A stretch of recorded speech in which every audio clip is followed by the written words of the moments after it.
প্রধান উপদেষ্টার বক্তব্য নিয়ে দ্বিমত রয়েছে বিএনপির। রাজধানীতে এক সংলাপে একথা জানিয়েছেন দলটির মহাসচিব মির্জা ফখরুল ইসলাম আলমগীর।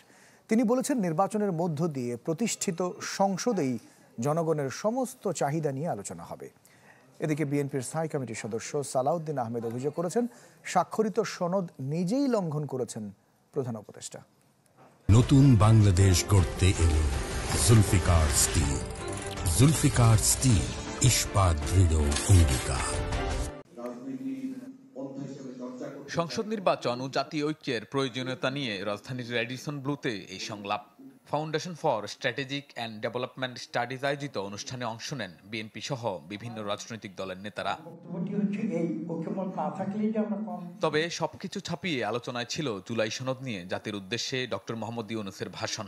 বিএনপি মহাসচিব বললেন, প্রধান উপদেষ্টার বক্তব্যে দ্বিমত থাকলেও নির্বাচনের মধ্য দিয়ে জনগণের সংসদ প্রতিষ্ঠা করতে হবে। আবারও সমালোচনা করেন পিআর পদ্ধতির।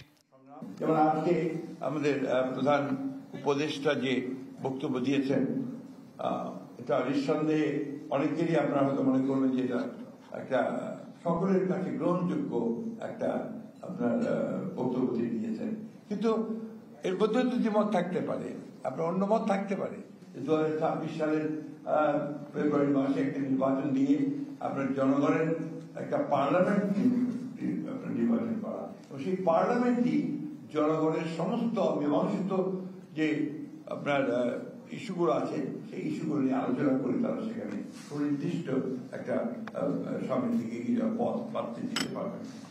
এদিকে গুলশানে নিজ বাসায় প্রধান উপদেষ্টার বক্তব্যের প্রতিক্রিয়ায় বিএনপির স্থায়ী কমিটির সদস্য সালাউদ্দিন আহমেদ অভিযোগ করেন, স্বাক্ষরিত সনদ নিজেই লঙ্ঘন করেছেন প্রধান উপদেষ্টা।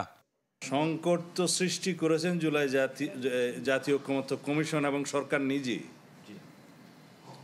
তারা জাতীয় ঐক্যমত্য কমিশন গঠন করলেন, তার আগে সংস্কার কমিশন গঠন করলেন, আলাপ আলোচনা হলো, ঐক্যমত্য কমিশনে 9 মাস আলোচনা হলো এই বিষয়গুলো ঐক্যমত্যে আসার জন্য।